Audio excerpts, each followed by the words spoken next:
बहुत समय पहले की बात है।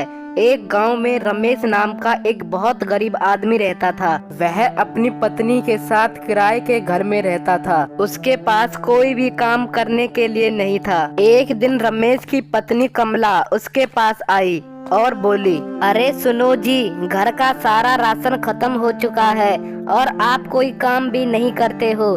घर का खर्चा कैसे चलेगा? अरे भाग्यवान, मैं कोशिश तो करता हूँ लेकिन मेरा काम लगता ही नहीं है। मैं क्या करूँ? क्यों ना आप अपना खुद का बिजनेस चालू करो। खुद का बिजनेस? तुम कहना क्या चाहती हो कमला? अरे बाबा, मेरा मतलब कि क्यों ना आप पूरे गांव में नींबू पानी बेचना शुरू कर दो।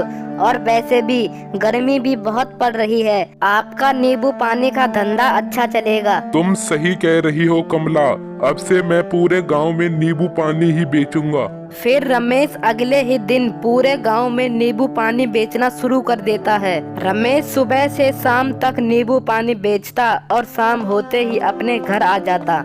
रमेश का काम बहुत अच्छा चलने लगा। एक दिन कमला रमेश से कहती है, आप एक काम करिए, आप शहर जाकर नींबू पानी बेचिए, वहाँ आपकी कमाई और ज्यादा बढ़ जाएगी।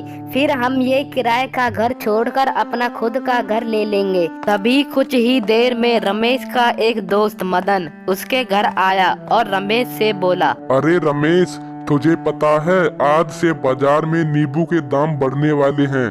नींबू के दाम 400 रुपए किलो होने वाले हैं। अरे भाई, ये तुम क्या कह रहे हो?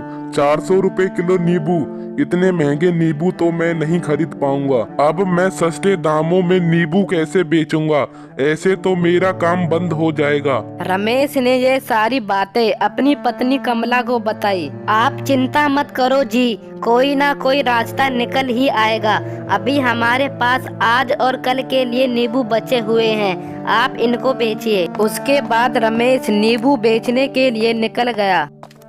रमेश बार बार सोच रहा था कि नींबू की बढ़ती हुई कीमत से वह कैसे अपना काम चलाएगा, घर का राशन कहां से लाके देगा। वह नींबू पानी बेचने के बाद शाम को अपने घर आ रहा था। आते वक्त रास्ते में उसे एक आदमी दिखाई देता है जो सड़क पर गिरा हुआ था।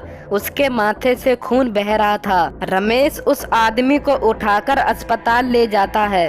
जब उस आदमी को होश आता है तो वह रमेश से पूछता है, आप कौन हो भाई? आपने मुझे बचाया, मैं आपका शुक्रिया कैसे अदा करूं? अरे भाई, कोई बात नहीं, यह तो हर इंसान का कर्तव्य है कि वो परेशानी में दूसरे इंसान के काम आए। वैसे आप काम क्या करते हो?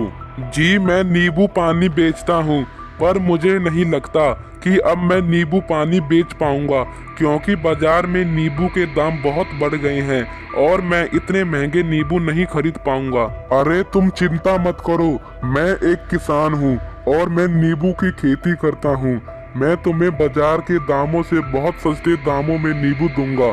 तुमने मेरी जान बचाई है, मैं तुम्हारे लिए इतना तो कर ही सकता हूँ। अब रमेश बहुत खुश हो जाता है और किसान के साथ नींबू लेने चला जाता है। अब रमेश का नींबू पानी का काम बहुत अच्छा चल जाता है। देखते ही देखते वह एक नया घर भी खरीद लेता है। दोस्तों, अगर वीडियो अच्छी लगी हो तो इस वीडियो को लाइक और चैनल को सब्सक्राइब करें और कमेंट में जरूर बताएं कि कहानी आपको कैसी लगी।